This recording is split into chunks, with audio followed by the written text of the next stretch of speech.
વાપીના assistant PF commissioner અને enforcement ઓફિસરને એસીબીએ 5 લાખની લાંચ લેતા ઝડપ્યા। વલસાડ જિલ્લાના વાપી ખાતે ગંજન 4 રસ્તા પાસે આવેલા સ્નેહદીપ કોમ્પ્લેક્સમાં એસીબીની ટીમે ટ્રેપ ગોઠવીને એક ક્લાસ 1 અને બીજા ક્લાસ 2 અધિકારીને 5 લાખની લાંચ લેતા ઝડપી પાડતા સરકારી બાબુઓમાં ફફડાટ ફેલાયો છે।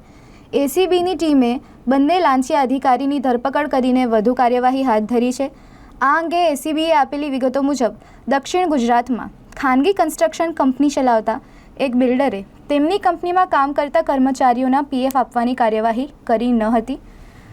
આથી પીએફ કચેરી ખાતેથી બિલ્ડર કંપનીને નોટિસ મળી હતી અને સમગ્ર મામલે વાપી પીએફ કચેરી ખાતે કેસ ચાલતો હતો। આ મામલામાં કેસનો ઝડપી નિકાલ કરવા માટે તેમજ બિલ્ડરને થનારા દંડની રકમ ઓછી કરવા આસિસ્ટન્ટના 2 અધિકારીએ ભેગા મળીને 5 લાખ રૂપિયાની લાંચ માંગી હતી અને બંને અધિકારીની ધરપકડ કરીને વધુ તપાસ હાથ ધરી છે।